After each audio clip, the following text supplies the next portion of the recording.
guys, welcome back to the channel. Welcome to another video. We're going to be talking about the man known as Mohammed Salah in this video yet again, but for this time different reasons to his contract, or that's not going to be the main thread of this video. We're going to be talking about his contract. We're going to be talking about his performances instead, because his performances in 2022 haven't quite lived up to what we have known him to do and what we've come to expect from Mohammed Salah.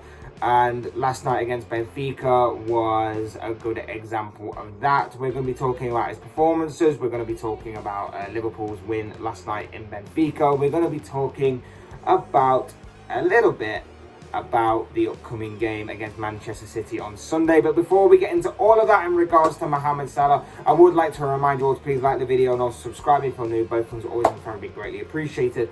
But for now, let's get into the video. Let's talk about Mohammed Salah, because like I say, the main part of this video is basically to talk about Mohammed Salah, try and justify why his performances in 2022 haven't quite lived up to the expectation and standard that he has set previously. Now, when you look at Salah's output, overall this season it's been fantastic. It's been incredible. He is still the top goal scorer in the Premier League. He's still got 20 goals in the Premier League, 6 more than I think the second place ranked Diego Jota and Heung-min Son of Spurs. So it's still pretty good. It's still looking decent that he's on to win the Golden Boot this season, looking pretty good. He's also still one of the top assist makers in the Premier League. He is now ranked second, I believe, behind Trent Alexander-Arnold. Trent's got 11, I believe Salah's got 10. In the Champions League, Salah's also scored 8 goals in 9 games. So overall, the output still looks really, really good on Salah's part, and everything is looking really fine. He's obviously spearheaded to Liverpool's attack to where they are right now, in which they are still competing on multiple fronts, still competing for the Premier League, and so on and so forth. But the level of performances haven't quite been the same this season, and many people are starting to talk. Many people are starting to talk about why people were saying that. Why they were saying, obviously, that his performances just aren't living up to the expectation that we know he can. They're asking, is he still the best player in the world? They're asking, is he still a strong Ballon d'Or contender? The answer is obviously yes. He's just going through a bad patch of form. I think if you play for an entire year, obviously, you're going to have the occasional bad patch of form, and this is just a bad patch of form for Salah. People have looked at his output on this topic and basically said, well, in 2022 for Liverpool, he's only scored 4 goals, and 3 of those were from the penalty spot. And I think there's an argument to have. I genuinely do. I'm not going to sit here and be completely biased with it. I genuinely think there's an argument to have about his performances, that they haven't been good enough and they haven't been strong enough.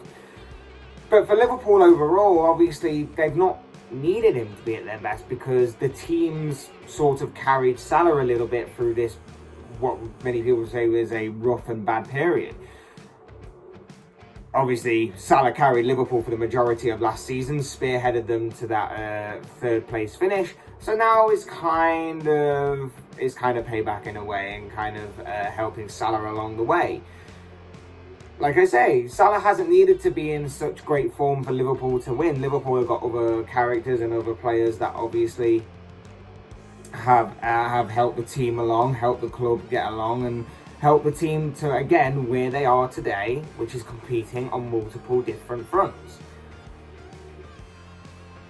The problem with Salah is that, obviously, with him having such a strong start to the season, having really good patches of form, where he was getting basically a goal or an assist every other game, or every game, or whatever it was that was making him so good, and obviously putting in some great performances, scoring some absolute world-class goals, some absolute phenomenal goals, and registering some great assists as well along the way. Obviously, people have now started to target him and started to really pinpoint him whenever, obviously, he does something bad, or he has a bit of a bad run, or whatever it may be. And obviously right now he is going through what many people would consider to be a bad patch of form. And like I say, four goals in 2022 for Liverpool, 3 from the penalty spot. It does register a bit of a bad patch of form, I'm not going to lie. But at the same time, you're gonna obviously hit a bad patch of form somewhere along the way. It's just about how you recover and how you go again and how you find the confidence, because he could have had a couple of goals last night against Benfica. He definitely could have had a couple of goals. He was still getting into some decent attacking positions. He was still causing a threat to that Benfica back line, and he got played through once or twice. Just played through on goal, and just the way that he took those chances just struck me as a guy that's looking a little bit lacking of confidence. Just needs a goal from open play, it seems, just to really get his confidence back, it seems, and have a bit of one of those mad solo moments for him, just to really get back into the swing of things. But I do believe that there are other things that are hindering him as well right now at the moment. Confidence being one of them. I think a victim of his own success a little bit as well. I've seen it with like Roberto Firmino and Sadio Mane at times. They've set the standards so high in previous years that they've not quite managed to hit that same level. They've come close, but they've not quite hit that same level that they have done in previous years. And many people have called them out on it, called them they flopped, they were only good for that one season. It's not the case. It's just that they set the bar so high that they just couldn't quite reach it again, although their numbers that they post are actually pretty good for the players that we originally bought and obviously have grown into these world-class players. Salah this season obviously has been so consistent since we bought him at Liverpool that many people will obviously just compare him to the last game or earlier on in the season. And in this case, it's earlier on in the season. Salah earlier on in the season was posting great numbers consistently and constantly, going through incredible patches of form, like I say, registering a goal or an assist in every game he was playing or whatever it was. And now that he's obviously hit a bit of a bad patch in form, people are obviously comparing him, well, he's not as good as early on in the season. Doesn't need to be. He's going to obviously hit that bad patch of form. He just needs to grow back into it. Like I say, maybe just a little bit of victim of his own success. I think a lot of it has to do with the contract situation. It's no surprise to me that as soon as the talk of a new contract really started to build and snowball around about the turn of the year, so maybe just before that, Salah's performances have obviously dipped a little bit. No surprise to me that, because obviously we all knew about the Salah situation back in the summer, we all knew going into it, but it wasn't really talked about as much. Everyone was like, we'll cross that bridge when we come to it. I would imagine everything's going to be fine, it's just going to be quickly dealt with. But obviously, the longer it's drawn on, the more that obviously people are talking about it. Myself, of course, I've made a couple of videos on it. But with it dragging on and on, obviously more and more mainstream people have talked about it. And Salah's not deaf to it. Salah's obviously going to be listening in on what people have to say. He's obviously going to be hearing about the things that people are saying about him, about the situation, about his agent, about the club. To me, it's no surprise that since the turn of the year, that talk has obviously snowballed and gained momentum, and Salah performances have dipped a little bit. It does seem like a little bit of focus is lacking there on Salah's part. Not saying he's not professional or anything, I just think a little bit of focus may be being lost in that aspect of this conversation. I think the big one, though, is mental and physical fatigue, and that obviously stems from coming back from AFCON. That's really where I believe that the bad run of form properly hit. You look at it and you think, I think it was like an incredible stat that came out, that he's played just under 4,000 minutes, or around about 4,000 minutes of football this season alone, and half of that time has actually been spent playing in 2022.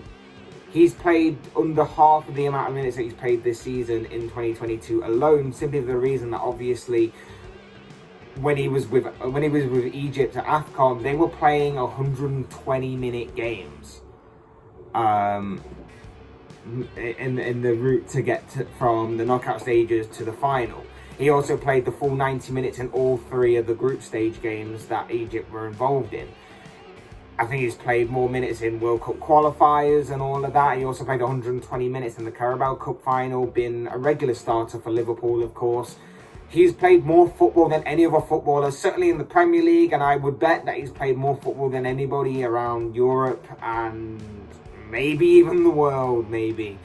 Yeah, he's played so much football this year alone that, of course, that's going to have an effect. Of course, it's going to have an effect both mentally and physically. He's not going to obviously be the same consistent player throughout that complete length of time.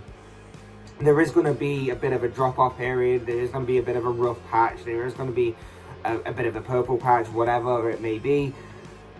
It's just about, like I say, how he comes out of that, how Liverpool manage him, and how he manages himself to get out of that bad period, that bad spell. Because, like I say, he's got to do it. If you're one of the best, you've got to manage your way through these. I'm sure that throughout their careers, Messi and Ronaldo had these kind of moments and these kind of purple patches, shall we say. It's just one of those things. But he has played a hell of a lot of football this year alone, and obviously last year as well. And obviously with Liverpool still competing on multiple fronts and him being a really big part in that squad, of course it's going to be even more going forward. It just has to be. There's been a lot of talk about whether, because of that, Salah is dropped against Manchester City. Maybe he gets a rest against Manchester City. Maybe he comes off the bench against Manchester City on Sunday. You've got to play him. You've got to play him. I can't see a world in which Mohammed Salah doesn't start on Sunday. I think, obviously, a big indication that he will start on Sunday was obviously taking him off after an hour yesterday.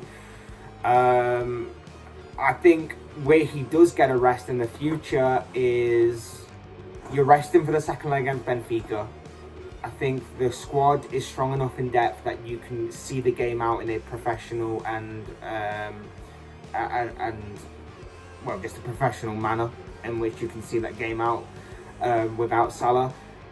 And maybe you can look at the FA Cup. I know that the FA Cup is so close. I know it's going to be at Wembley. I know it's a semi-final. I know it's close. But you can, I believe you can maybe bring him off the bench in the FA Cup semi-final against City.